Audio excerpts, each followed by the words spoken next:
Hello friends, welcome back our YouTube channel. देखिए ये set number 4 है आपका, ठीक है।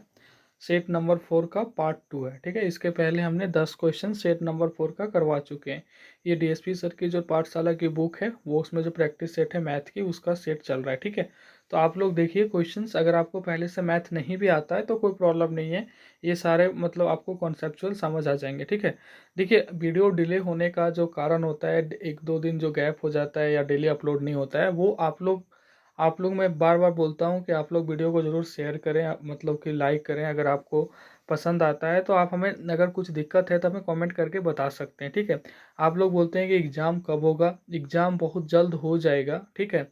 देखिए एग्ज़ाम का आपको पता ही है कि हाई कोर्ट जो हमारे ऑनरेबल हाई कोर्ट हैं वहाँ पे थोड़ा सा ये है। तो विद इन 10 डेज के अंदर, 10 या 15 डेज के अंदर वहाँ से आ जाएंगे, मतलब कि क्या होने वाला है, ठीक है। वहाँ से जैसे ही रिलीज होता है ना, 1 महीने के अंदर टाइम दे के जो गवर्नमेंट है वो आपको डेट निकाल देगी। तो आप लोग प्लीज़ जैसे जो पढ़ाई कर रहे हैं वो कंटिन्यू रखें, ठीक है। क्योंकि देखिए सिलेबस बड़ा है, प्रैक्टिस करते रहना पड़ेगा आपको और कंपटीशन ज़्यादा है, ठीक है। तो हमें पता है कि जब जैसे एग्ज़ाम की डेट आती है सारा तैयारी करने में लग जाते हैं, लेकिन जो पहले से करेंगे उनके लिए ज़्यादा अच्छा रहेगा, ठीक है। आप लोग प्लीज़, आप लोग सपोर्ट करिएगा तभी वीडियो कंटिन्यू रह पाता है, क्योंकि बहुत एफर्ट लगता है। और जब आप लोग का जैसे कि व्यू ना, आप लोग मतलब कि ना शेयर करते हैं ना लाइक होता है, ठीक है। आप लोग खुद उठा के देख लीजिए मेरे प्लेलिस्ट में, मैं किसी तरह का कोई कमी रखने की कोशिश नहीं करता हूँ, बट नहीं हो पाता है। तो फिर मुझे लगता है कि नहीं, लगता है नेसेसिटी नहीं है, ज़रूरी नहीं है, ठीक है। आपको कौन सी सब्जेक्ट में ज़रूरी है वो भी नहीं बताते, ठीक है। चलिए कोशिश करते हैं। पहला क्वेश्चन से क्या कि 1000 की धनराशि, ठीक है। 1000 की धनराशि, जैसे इतना देखिए आपके दिमाग में आना चाहिए कि ये 1000 क्या दिया हुआ है, प्रिंसिपल दिया हुआ है, प्रिंसिपल मूलधन दिया हुआ है, ठीक है। वो 10% की वार्षिक ब्याज की दर से 1.5 वर्ष ब्याज की गणना करें, मतलब कि पी दिया हुआ है आपका, कितना दिया हुआ है, पी 1000। देखिए यहाँ पे मोबाइल स्क्रीन पे रिकॉर्डिंग होता है तो जगह थोड़ा सा कम पड़ेगा, तो आप लोग मैनेज करेंगे, रफ करेंगे तो, ठीक है। इसलिए नोट करते जाइएगा। अगर इसका सॉल्यूशन चाहिए, मेरा हैंड रिटन सॉल्यूशन, तो आप हमें बोलिएगा, हम आपको पीडीएफ में दे देंगे। 1000 रुपये की धनराशि, ठीक है। वो मुझे कोई पैसे नहीं चाहिए पीडीएफ के लिए, मैं ऐसे दे दूंगा, ठीक है। 1000 रुपये की धनराशि पे 10% वार्षिक ब्याज की दर से 1.5 वर्ष की ब्याज की गणना करें। देखिए पी दे दिया इतना, आपका रेट जो है आर दे दिया है कितना, दे दिया ये 10%, ठीक है। और दर जो है, सॉरी, टाइम दिया हुआ है ये 10% टी, और दर जो वो आपका है वो है आपका कितना, धनराशि 10% वार्षिक 10 से, ठीक है। अब देखिए, सॉरी सॉरी क्या हो रहा है ये, टाइम दिया हुआ यहाँ पे 1.5, ठीक लिखे थे, पता नहीं क्यों। देखिए टाइम दिया 1.5 वर्ष और रेट दिया 10% और पी दिया हुआ इतना। अब इसी को अर्धवार्षिक में चक्रवृद्धि मतलब कि कंपाउंड इंटरेस्ट निकालना है, सीआई निकालना है, ठीक है। अब देखिए इस टाइप का क्वेश्चन जब भी आए तो क्या करना है, जैसे देखिए कि टाइम फ्रैक्शन में है 1.5, ठीक है। और यहाँ क्या देखिए कि ये क्या हो रहा है, अर्धवार्षिक गणना हो रहा है। क्या हो रहा है, अर्धवार्षिक। अर्धवार्षिक गणना कहने का मतलब होता है कि जैसे कि ब्याज जो लगता है, आप देख किसी से अगर इंटरेस्ट पर लेते होंगे ब्याज, तो आपको देखिएगा क्या होता है कि आप ईयरली, मतलब कि पहला साल अगर आप 10 रुपया सूद दे रहे हैं तो दूसरा साल भी उसको 10 रुपये दीजिएगा, तीसरा साल भी 10 रुपये दीजिएगा, मतलब कि आपकी वार्षिक गणना हो रही है।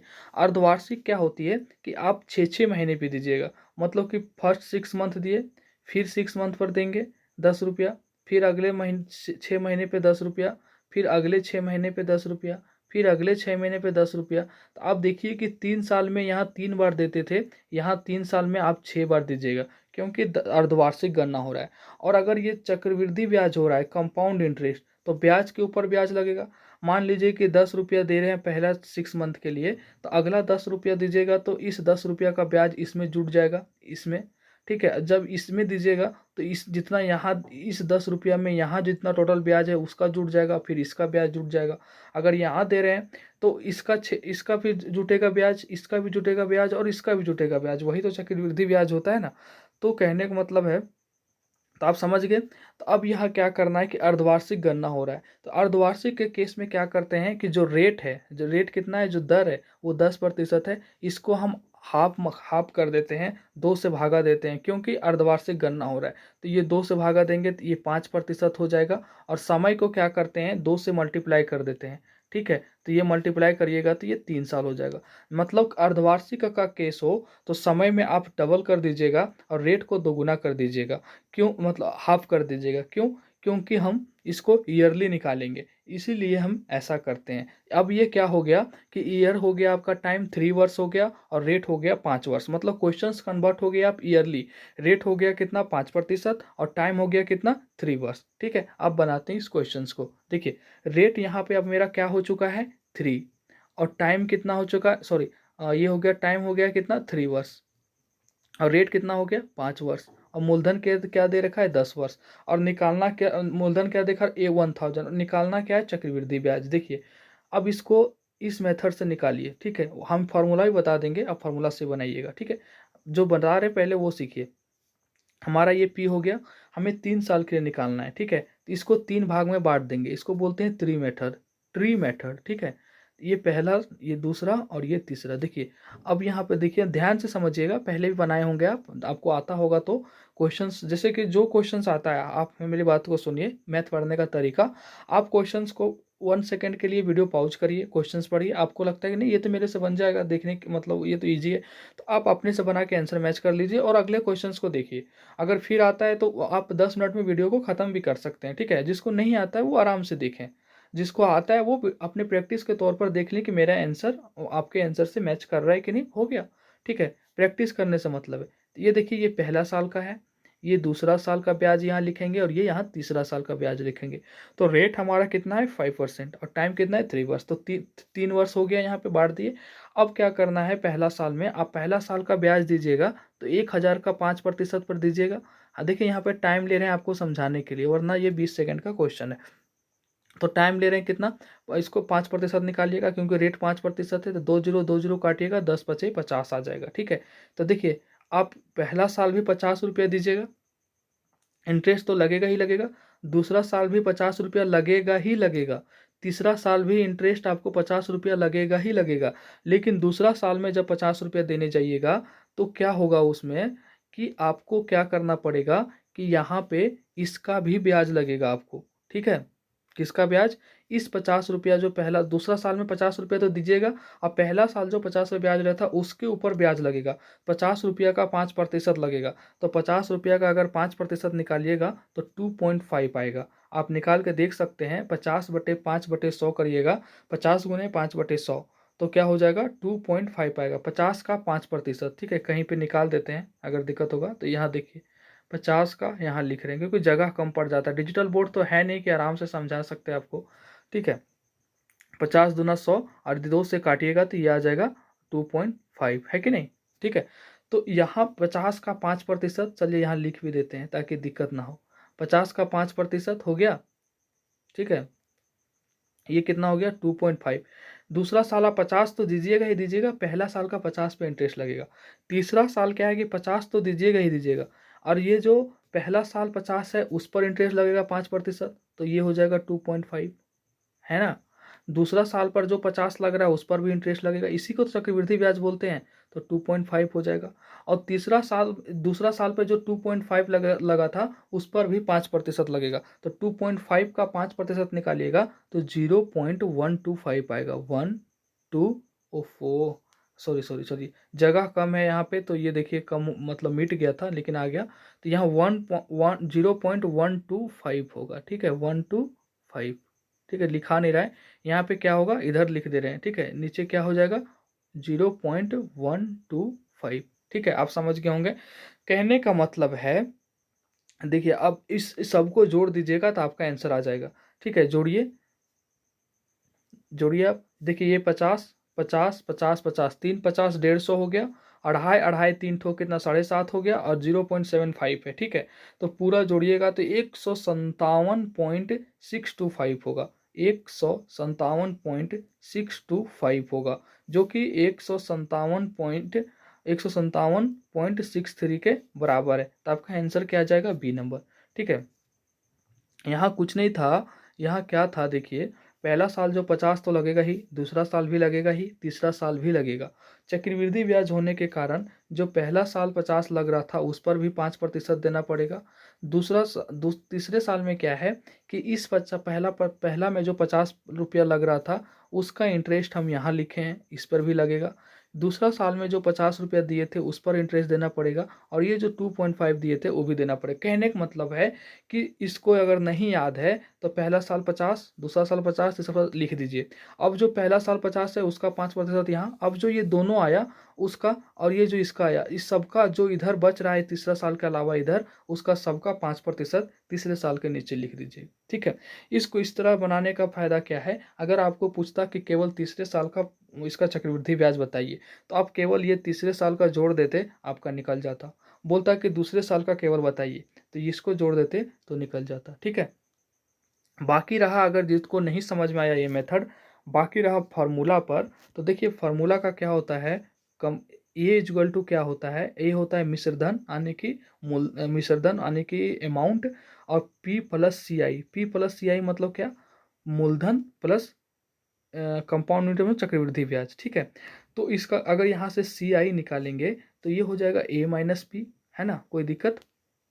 ठीक है, अगर ए का फॉर्मूला क्या होता है, P इंटू 1+R/100 के पावर में T कहिए या N कहिए। ठीक है, तो आप टाइम ले लीजिए, T लिख दीजिए यहाँ पे, कोई दिक्कत नहीं है, और माइनस में P। तो आपको P पता है, ठीक है, 1 पता है, रेट आपको पता है, रेट कितना है, ठीक है ना। तो रेट आप आराम से कर लीजिएगा, 2 से गुना करिएगा तो मतलब कि 2 से भागा दीजिएगा तो ये 5% हो जाएगा और ये 3 हो जाएगा। ठीक है, जैसे बताए थे आपको, तो यहाँ 5 बैठा दीजिएगा, टी के जगह पे 3 बैठा दीजिएगा, और आपको पता ही है, इसको कैलकुलेट करिएगा, आपका आंसर आ जाएगा। ठीक है, चलते क्वेश्चन नंबर 62 की ओर।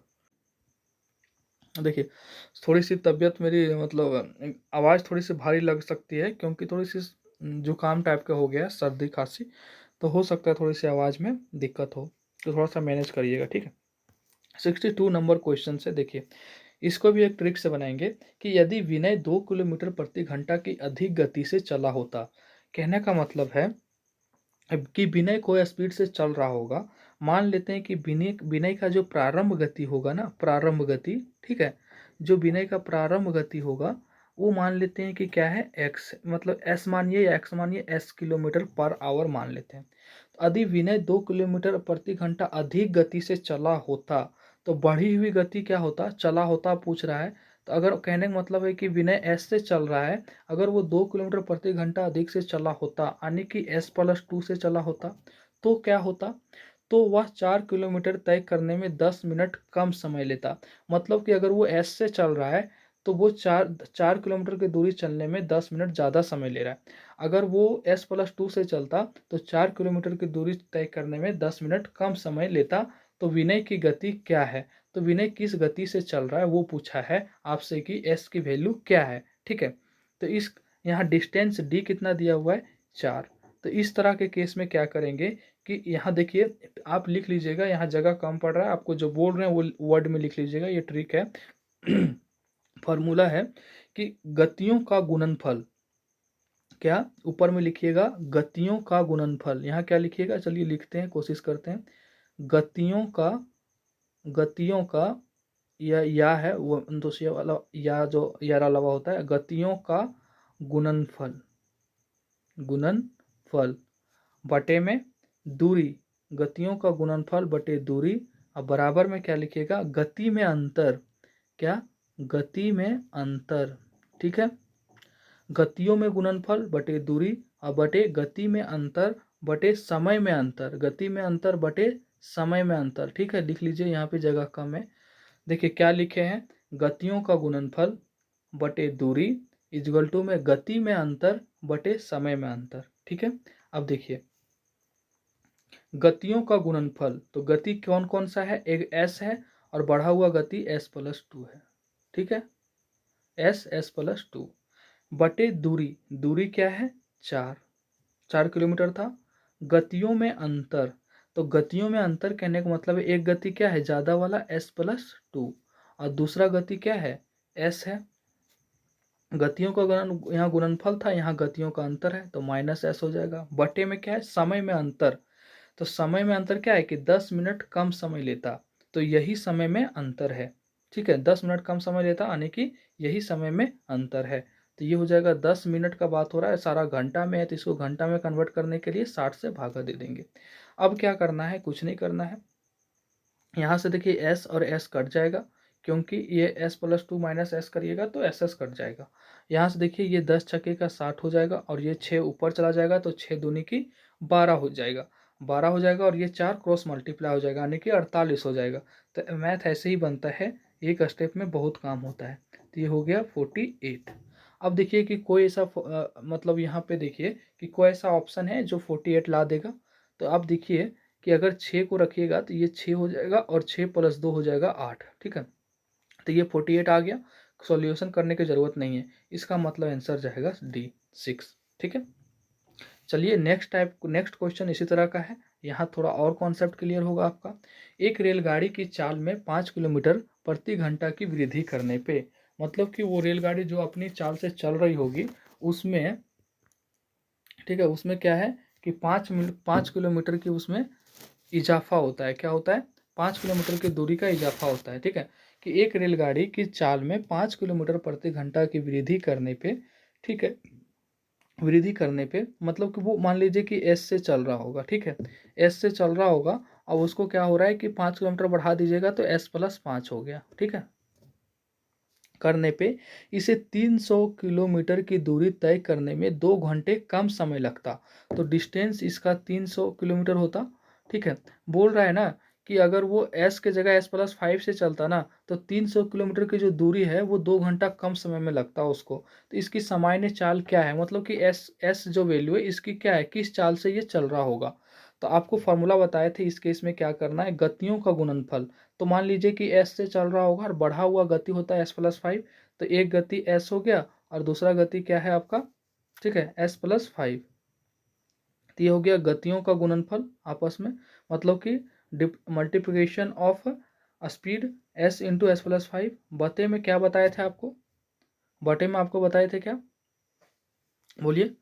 देखिए बटे में आपको बताए थे, एक सेकेंड, ये बार बार स्क्रीन रोटेट हो जा रहा है। ठीक है, देखिए बटे में बताया था आपको दूरी, क्या दूरी, तो दूरी कितना है, दूरी यहाँ पे है देख लीजिए 300 किलोमीटर। तो दूरी हो गया। चलिए इसको रफ करते हैं यार, पता नहीं क्यों एक बार कभी पेन चलता है कभी नहीं चलता है, कलर देखते हैं। तो गतियों का गुणनफल, गति का गुणनफल मतलब क्या, एक स्टार्टिंग गति जो प्रारंभ गति थी वो एस है और उसकी बढ़ी हुई गति क्या है, एस प्लस 5 है। डिस्टेंस कितना है, 300 किलोमीटर है। यही कलर अच्छा चलता है, चलो यही रखते हैं। ठीक है, तो गतियों का गुणनफल यानी कि एस और एस प्लस 5, डिस्टेंस कितना 300 हो गया, है ना, इज इक्वल टू गति में अंतर। तो s प्लस 5 में s घटाइएगा तो क्या बचेगा, 5। गति में अंतर यही तो है, बढ़ा हुआ गति s प्लस 5 और माइनस s, गति में अंतर यानी कि 5 आ गया, बटे समय में अंतर। तो यही 2 घंटे का कम समय लेता है, यानी डिफरेंस यही है। तो 2, क्योंकि यहाँ डायरेक्ट घंटा में दिया है तो कन्वर्ट करने की जरूरत है नहीं। तो अब यहाँ से देखिए क्या हो सकता है ये, अगर यहाँ से देख लीजिएगा तो कौन ऐसा इक्वेशन है जो इसको सेटिस्फाई करेगा। ठीक है, बार बार रोटेट हो रहा है, चलिए कोई बात नहीं, मैनेज कर लीजिएगा थोड़ा सा। देखिए अगर इसको काटना चाहेंगे तो ये कट सकता है 2 बार, 2 रकम 2, और ये देखिए अपने आप कलर चेंज हो जाता है। ये हो गया आपका 1150, क्योंकि 2 रकम 2 और ये 150 गुने 300। ठीक है, अगर आप 150 को 5 से गुना करिएगा तो आ जाता है 750, यानी कि अब क्या हो जाएगा यहाँ पे, s इंटू क्या आएगा, s into S plus 5 is equal to में 750। ठीक है, अब देखिए कि अगर इस जगह पे क्या रखें कि ये 750 आ जाए, तो अगर s के जगह पे आप 25 रखिएगा तो s हो जाएगा 25 और ये 25 प्लस 5 30 हो जाएगा, यानी 25 गुने 30 आपको दे देगा 750। तो ऑप्शन बी आपका देखिए यहाँ पे है 25, तो ये इसको सेटिस्फाइड कर देगा। ठीक है, कोई दिक्कत, क्योंकि आप देखिए वही क्वेश्चन है, वही चीज़ें रिपीट हो रहा है पिछला वाला क्वेश्चन। ठीक है, हो बहु क्वेश्चन है। क्वेश्चन नंबर 64, स्थिर जल में एक नाव की गति 11 किलोमीटर प्रति घंटा है। ठीक है, एक नाव है स्थिर जल में। ठीक है, एक जल है ना, ये देखिए पानी है, नदी है, कुछ है, तालाब है, समुद्र है, कुछ भी है। ठीक है, यहाँ पे कोई नाव चल रहा होगा, है ना, नाव मान लेते हैं कि ये नाव होगा, ठीक है। ये नाव हो गया, ठीक है। शांत जल में नाव की गति 11 किलोमीटर प्रति घंटा, ठीक है, 11 किलोमीटर प्रति घंटा, है ना।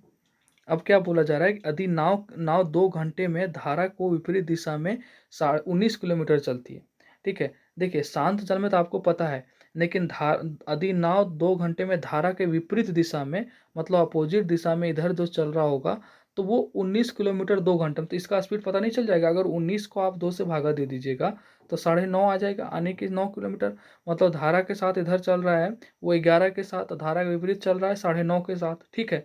तो बोल रहे हैं धारा की गति, तो धारा की गति निकल जाएगा। अब शांत देखिए, स्थिर जल में एक नाव की गति कितना है, स्थिर जल में यहाँ धारा की कोई गति नहीं है। स्थिर जल बोल रहा है, स्थिर जल मतलब कि पानी मतलब स्थिर है, एक जगह मतलब है, ठीक है। तो केवल नाव की गति 11 है, ठीक है।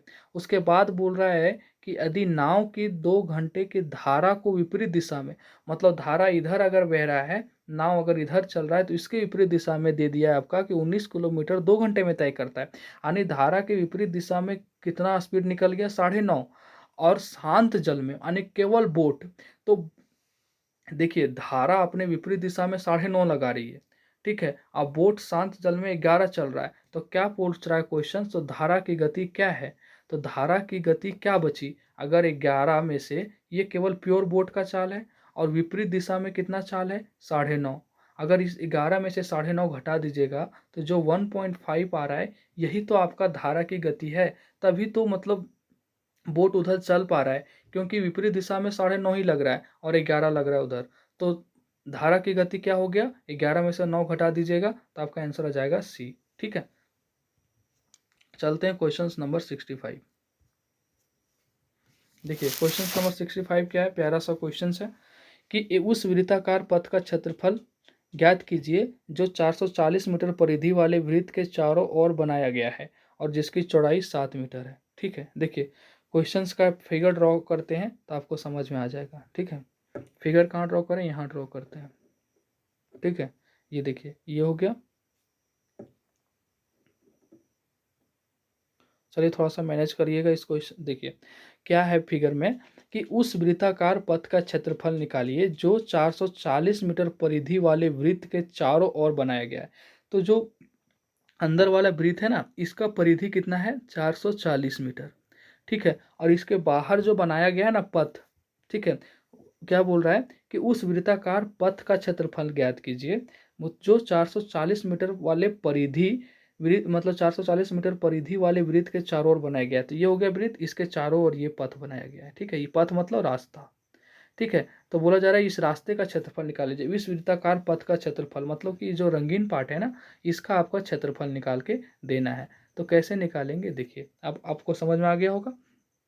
अगर हमें छोटा वाला का परिधि पता है अंदर वाले का, तो परिधि का फॉर्मूला क्या होता है आपको पता होगा, 2πr। क्या होता है, 2πr इजगल टू दे दिया है परिधि 440।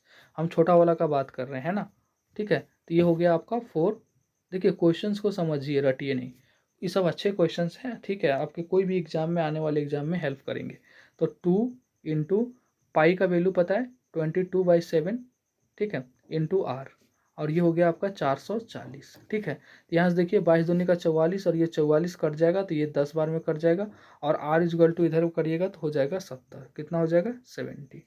तो ये छोटा वाला पार्ट जो अंदर का है, उसकी त्रिज्या की वैल्यू हमें मालूम चल गई, मतलब क्या कि ये 70 होगा, मतलब कि ठीक है, अगर ये त्रिज्या है तो ये हाफ है, तो ये 70 होगा इसकी त्रिज्या, मतलब ठीक है, जैसे भी ले लीजिए, त्रिज्या मतलब 70 निकल गया, ठीक है, कोई शक। अब क्या करना है हमें, जब ये 70 हो गया, उसके बाद क्या बोला जा रहा है, वृत्त चारों ओर बनाया गया है और जिसकी चौड़ाई 7 मीटर है। देखिए अब इसकी चौड़ाई भी दे रखी है कितनी, 7। देखिए ये दे रखा है ना, ये 7 है, क्या है, 7 है। कलर क्यों नहीं चेंज हुआ भाई, ये 7 है, ठीक है। देखिए ये जो ब्लैक वाला है, इसकी चौड़ाई, जो बाहर के रास्ता की चौड़ाई यहाँ देख रहे हैं, ये 7 लिख दिया है, 7 मीटर। तो ये जब 7 है और ये 70 है, यानी ये पूरा कितना हो गया, यहाँ से यहाँ तक 77 हो गया, 77 हो गया। तो पूरा वृत्त का अगर हम 70 का निकाल दें और ये 70 घटा दें, तो क्या ये रास्ता का क्षेत्रफल नहीं निकल जाएगा। तो हम क्या करेंगे, देखिए पाई आर स्क्वायर लिखेंगे बड़ा के लिए और पाई आर स्क्वायर लिखेंगे छोटा के लिए, ठीक है। कोई शक आपको? अब क्या करना है, यहाँ से देखिए पाई कॉमन आ जाएगा, ठीक है, और ये आर स्क्वायर हो जाएगा और ये आर छोटा वाला, ठीक है। अब यहाँ से देखिए ये 22/7 तो होगा ही होगा, और बड़ा वाला आर के लिए क्या हो जाएगा 77, ठीक है। एक बार फिर समझा देंगे आपको, ये 77 का स्क्वायर हो जाएगा यहाँ पे, और ये छोटा वाला आर हो जाएगा, अंदर वाला छोटा वाला ये 70 हो जाएगा, तो इसका क्षेत्रफल निकल गया, ठीक है। अब क्या करना है आपको कि आप इसको अगर चाहेंगे तो ए प्लस, देखिए इसको गुना नहीं करना चाहते हैं अगर आप, तो फॉर्मूला होता है ना ए स्क्वायर माइनस बी स्क्वायर, ए स्क्वायर माइनस बी स्क्वायर क्या होता है ए प्लस बी इंटू ए माइनस बी। इसको तोड़ दीजिएगा आप, तो ये हो जाएगा 22/7, ठीक है, गुने में 77 और प्लस 70 कितना हो जाएगा 147, ठीक है, और 77 माइनस 70 ए प्लस बी माइनस ए माइनस बी, तो हो जाएगा ये 7 गुने में 7, तो 7 7 कट गया आपका। अब 22 और 147 को गुना करिएगा तो 32 34 आएगा, जो कि आंसर होगा आपका क्या आएगा 3234, गुना करिएगा तो 3234, तो आपका ऑप्शन बी है, ठीक है। देखिए क्वेश्चंस क्या था एक बार फिर अच्छे से समझा देते हैं, थोड़ा सा डायग्राम बड़ा बना के समझा देते हैं यहाँ पे, ठीक है। क्वेश्चंस क्या था कि देखिए एक एक बड़ा सा वृत्त बनाते हैं, ठीक है, आपको समझ में आएगा। क्यों नहीं बन रहा? अच्छा अच्छा, देखिए ये वृत्त हो गया, ठीक है।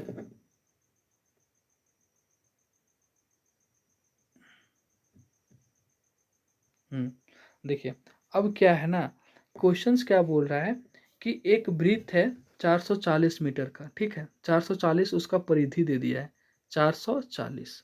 अब इसके बाहर रास्ता बनाया गया है जिसका जिसका परिधि ये है, मतलब कि ये रास्ता बनाया गया है, और रास्ता की चौड़ाई दे दिया है आपको कितना, रास्ता का चौड़ाई दे रखा है 7 मीटर, ठीक है, 7 मीटर। तो इस परिधि 440 के हेल्प से 2 पाई आर अगर लगा के हम निकालेंगे तो यहाँ से हमें आर निकल जाएगा जो कि 70 आता है, ठीक है। तो जो 70 रेडियस आया, तो आप यहाँ देखिए ये रेडियस तो 70 जो त्रिज्या है वो अंदर वाला वृत्त का तो यही होगा, ठीक है। यहाँ मान लीजिए कि केंद्र है, तो ये तो 70 हो गया और ये 7 दिया है, तो ये बड़ा वाला जो वृत्त हमारा बन रहा है, बड़ा वाला वृत्त, ठीक है, बड़ा वाला वृत्त जो हमारा है ये बड़ा वाला वृत्त, ये देखिए ये बड़ा वाला वृत्त जो है हमारा, इसके लिए तो ये पूरा त्रिज्या हो जाएगा अंदर, तो ये पूरा त्रिज्या कितना हो गया 77, और ये छोटा वाला त्रिज्या कितना है 70।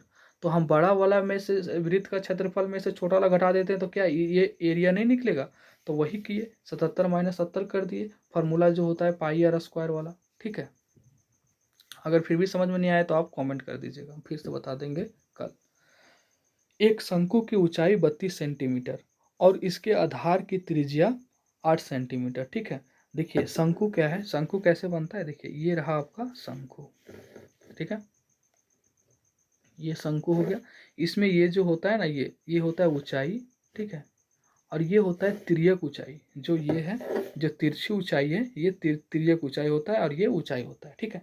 तो एक शंकु की ऊंचाई 32 सेंटीमीटर है ना, एक शंकु की ऊंचाई 32 सेंटीमीटर, ऊंचाई मतलब ये 32 है, ठीक है, 32 सेंटीमीटर, और इसके आधार की त्रिज्या 8 है, और ये जो है ना ये 8 है, ठीक है। इसे पिघला कर एक गोला में बदल दिया जाता है।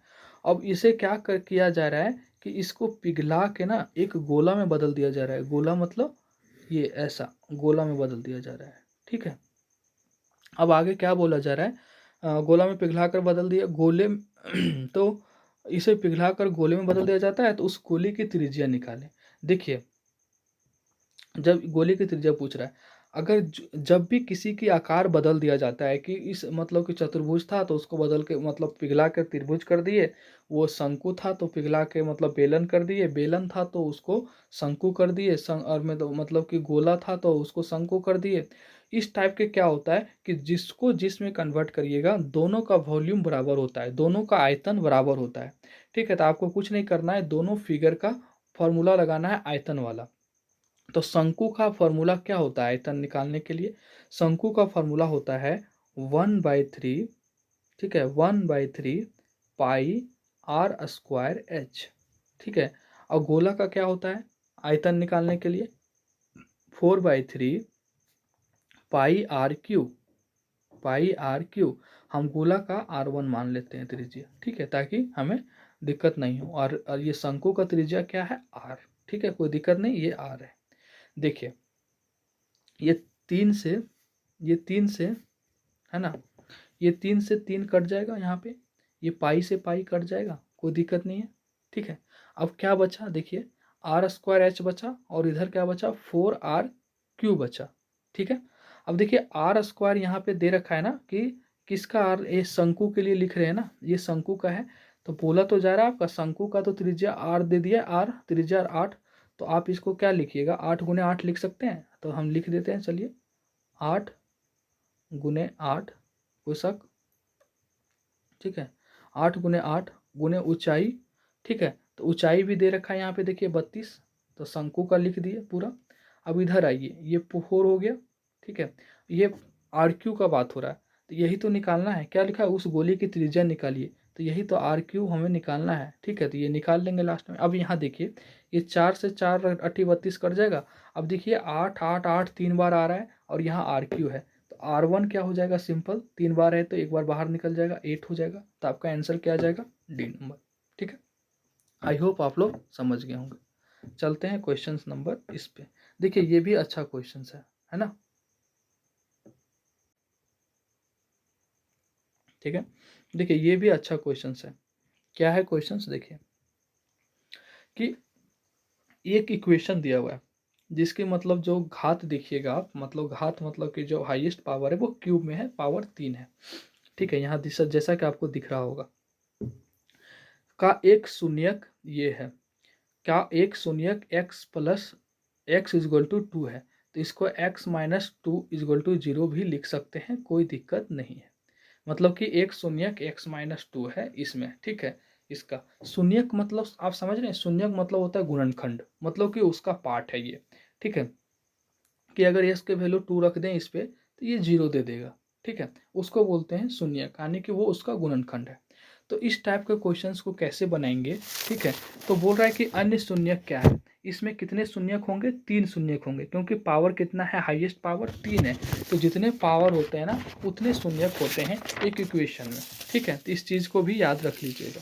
तो इस क्वेश्चंस को कैसे बनाएंगे देखिए, क्वेश्चंस बनाने का तरीका क्या है कि हमें सबसे पहले इस तरह के केस में क्या होगा कि x इजगल टू 2 को x-2 लिख सकते हैं।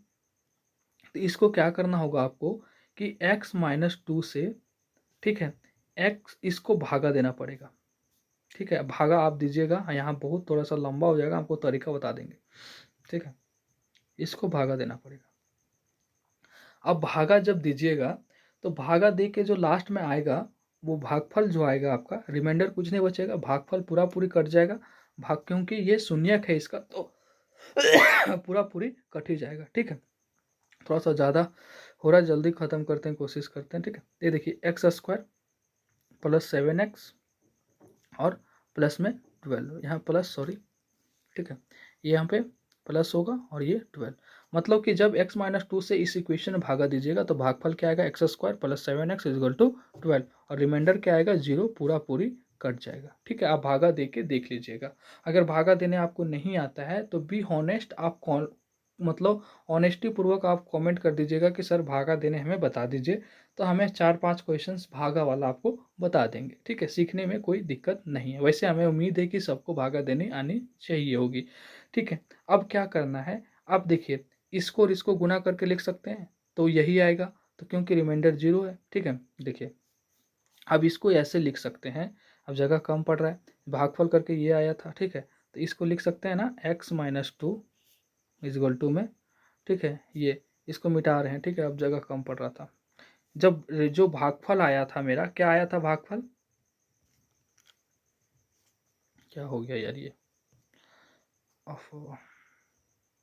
भागफल क्या आया था देखिए, भागफल आया था मेरा x² प्लस 7x और प्लस में 12, ओके। अब क्या करना है, इसको ऐसे लिख सकते हैं हम, एक शून्यक ये था और जो भागफल आया इसको मल्टीप्लाई कर सकते हैं, वही चीज़ है, ठीक है।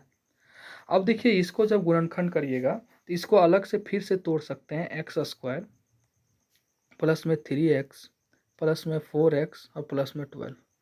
देखिए इसको तोड़ने का नियम है कि जैसे 4 और 3 को जोड़िएगा, ठीक है, 4 और 3 को अगर हम यहाँ जोड़ रहे हैं ये तो 7 आता है, और 4 और 3 को गुना करिएगा तो 12 आता है। तो गुना करके ये आना चाहिए और जोड़ के ये आना चाहिए, ठीक है। ठीक है, तो क्या हो रहा है यहाँ पे, देखिए x, और ये क्या हो जाएगा यहाँ पे, कॉमन लीजिएगा तो x प्लस 3, ठीक है, और प्लस में 4x, यहाँ x कॉमन लीजिएगा तो यहाँ x कॉमन लीजिएगा तो क्या हो जाएगा, ठीक है, जगह कम पड़ रहा है यार, नहीं लिख पा रहे। चलिए तो यहाँ जब x कॉमन लीजिएगा तो ऐसे आ जाएगा, फिर यहाँ भी आएगा 4x प्लस 3, ठीक है। तो यहाँ से क्या हो जाएगा, यहाँ तो 4 कॉमन आएगा ना, ठीक है। चलिए तो एक हो गया आपका x माइनस 2 जो कि है ऑलरेडी, और दूसरा हो गया आपका x प्लस 3, और तीसरा शून्यक हो गया आपका x प्लस 4, x प्लस 4। तो यहाँ से x का वैल्यू क्या आ रहा है, एक आ रहा है 2, क्योंकि यहाँ -2 है तो उधर करिएगा तो 2, और एक आ रहा है +3 आने की -3, और एक आ रहा है x प्लस 4 आने की -4, यानी 2 -3 -4। तो आपका दो ठो अन्य क्या हो जाएगा, -3 -4, आपका आंसर जाएगा सी नंबर, ठीक है। अगर कोई दिक्कत होगा इसमें तो प्लीज़ कमेंट कर दीजिएगा। वैसे इजी क्वेश्चंस था, आपको बहुत देर तक बताए तोड़ के, ठीक है, ज़्यादा दिक्कत तो नहीं होनी चाहिए आपको, ठीक है। आप कमेंट भी तो नहीं करते हैं कि क्या दिक्कत है, ठीक है, हमें पता ही नहीं चलता।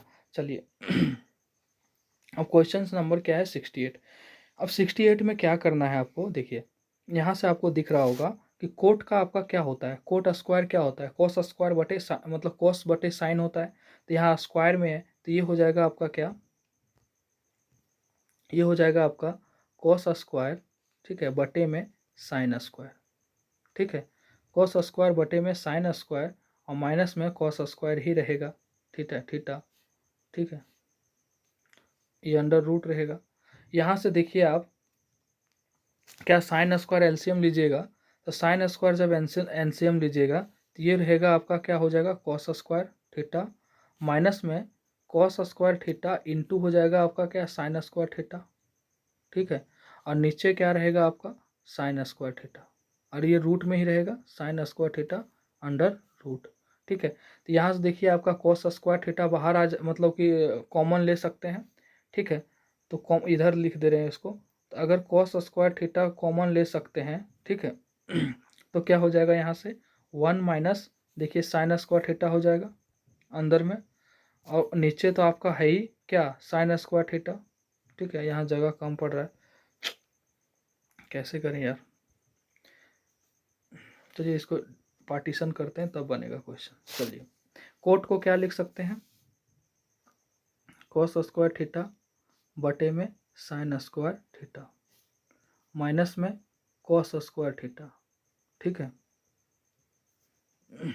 अब यहाँ से साइन स्क्वायर जब कॉमन लीजिएगा तो ऊपर में क्या आ जाएगा, इधर देखिए कॉस स्क्वायर थीटा, और माइनस में साइन स्क्वायर थीटा, एलसीएम ले रहे हैं, मल्टीप्लाई हो जाएगा इनटू में कॉस स्क्वायर थीटा, और बटे में साइन स्क्वायर थीटा, ठीक है।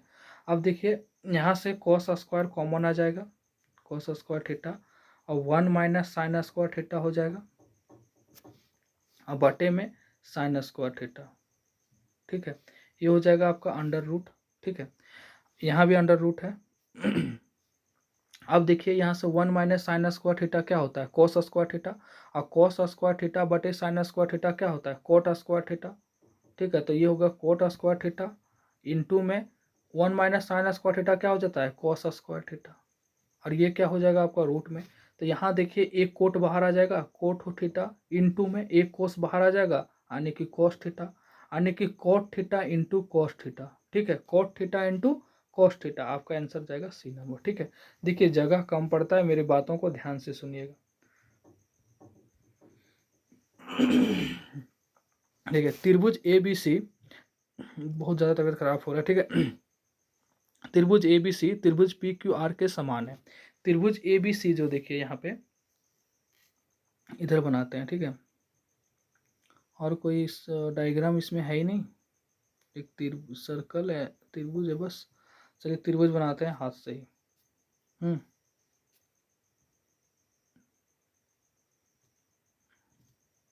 दो त्रिभुज है, एक त्रिभुज ही रहा, ठीक है। त्रिभुज ए बी सी त्रिभुज पी क्यू आर के समान है। ये मान लीजिए ए, ये बी, सी, ये पी, ये क्यू, ये आर, ठीक है। ए बी 5 है, ठीक है, पी क्यू 3 है, ये 3 है। तो एरिया ए बी सी और एरिया पी क्यू आर का मान क्या होगा जब दो त्रिभुज समान होने की स्वांग, क्या बोलते हैं उसको, सर्वांगसम। जब दो त्रिभुज समान हो तो उस केस में क्या होता है, देखिए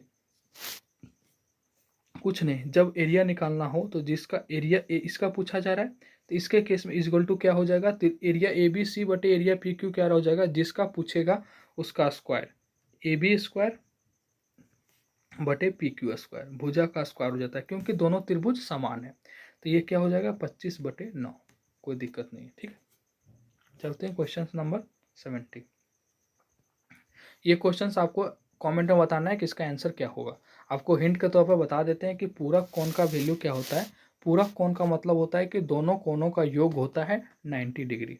क्या होता है पूरक कोण, मतलब इस दोनों कोणों का योग है 90 डिग्री। तो एक्स की वैल्यू क्या होगी आप कमेंट में बताइएगा, ठीक है। वीडियो कैसा लगा आप प्लीज़ कमेंट करके बताइएगा। बाकी अगर थोड़ी सी आवाज़ में प्रॉब्लम होगी उसके लिए मैं सॉरी बोलता हूँ, आपको थोड़ी सी तबीयत डाउन थी।